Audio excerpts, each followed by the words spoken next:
Topic का नाम है यूनिवर्सल लॉ ऑफ ग्रेविटेशन। इसी को न्यूटन्स लॉ ऑफ ग्रेविटेशन के नाम से भी जानते हैं।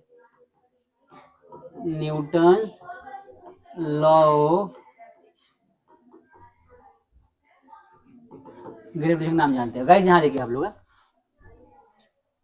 जो न्यूटन जो थे, आप सबने सुना होगा किसने बनाया लॉ, कहाँ से बनाया, कैसे बनाया, ऐसे बहुत बार सुना होगा आपने। न्यूटन ग्रेट साइंटिस्ट थे, उन्होंने इसके बारे में डिस्कवरी करी। खतरनाक टॉपिक था। कैसे, देखो ध्यान से। न्यूटन ने बहुत टाइम लगाया, सोचा समझा, फिर बाद में अपने निष्कर्ष दिया कि प्लैनेट्स एक दूसरे पे फोर्स लगाते अट्रैक्टिव नेचर। अब इन्होंने पहली बार क्या बताया कि भाई दो ऑब्जेक्ट है हमारे पास, मान लो बॉडी है, ठीक है, दो हमारे पास बॉडी है अगर, और इनके बीच का जो डिस्टेंस है ना, कुछ मान लो सेंटर से इनके यहां तक आ रहा है, ठीक है भाई। आगे देखो, मान लो m1 और ये मानते हैं m2, इनके बीच का डिस्टेंस मान लेते हैं r है, ठीक है। देखो तो ये वाला बॉडी, इस पे अट्रैक्शन, अच्छा सेंटर से आप काउंट करना, इसको हमेशा याद रखना, सेंटर से होता है, लिख लो इसके बारे में। It is a central forces. क्या होते हैं? इट इज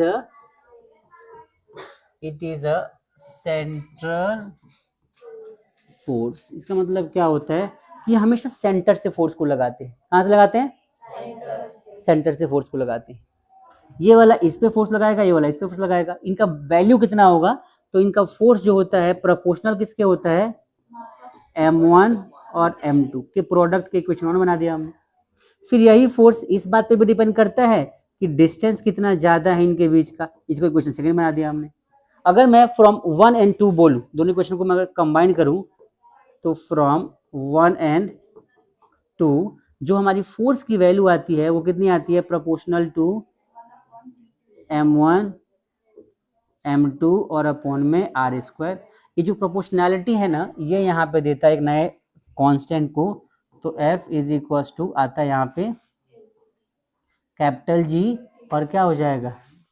m1 m2 और अपॉन में r²। यही से आता है कैपिटल G का, इन मतलब शुरुआत होती है इसकी वैल्यू, इसको बोलते हैं universal gravitational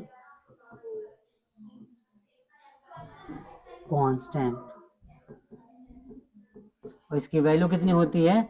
6.67 10⁻⁻11 Newton metre square पर किलोग्राम स्क्वायर। ये वैल्यू होती है इसकी। बात समझ में आ गई? अब आता है कि भाई यूनिवर्सल लॉ ऑफ ग्रेविटेशन कहता क्या है। तो ये कहता है कि दो ऑब्जेक्ट के बीच में लगने वाला फोर्स उनके मास के प्रोडक्ट के प्रोपोर्शनल होता है, और उनके बीच में जो डिस्टेंस होता है मतलब उसके स्क्वायर के इनवर्सली प्रोपोर्शनल होता है। डेफिनेशन क्या बनेगा? देखो ध्यान से। According to universal law of gravitation. बात समझ में आ गई? क्या लिखा मैंने? According to universal law of gravitation, short में लिखा है the force of attraction, the force of attraction between any two bodies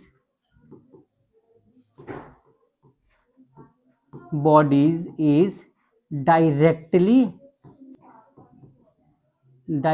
proportional to the product of the masses and inversely proportional to the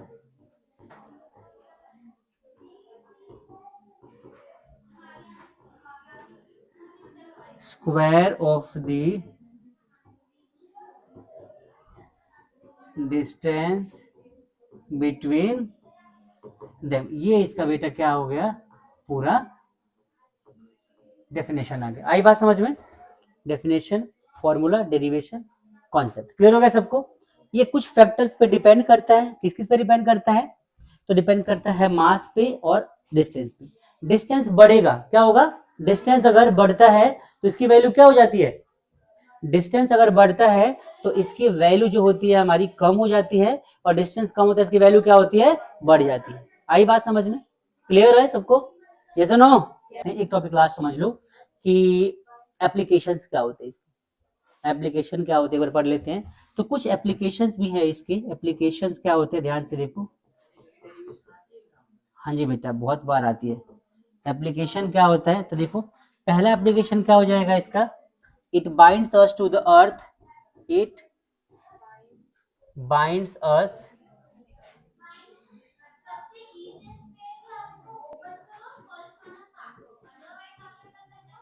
to the earth, ठीक है। दूसरा point क्या हो जाएगा इसका, दूसरा पॉइंट क्या हो जाएगा, तो दूसरा पॉइंट इसका बनेगा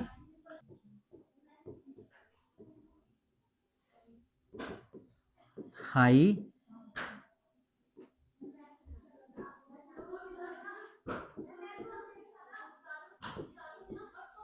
लो टाइड्स, और तीसरा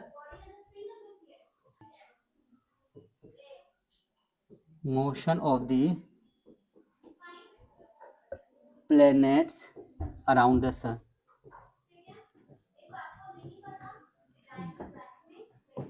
बात समझ में आ गई? सन के अराउंड जितने भी मोशन होते हैं प्लैनेट्स के, वो सभी इसी फोर्स की वजह से होता है। क्लियर हो गया सबको? So these all are the applications. This is the definition and this is the concept or derivation of this topic. I hope सबको समझ में आ गया होगा कॉन्सेप्ट क्या है।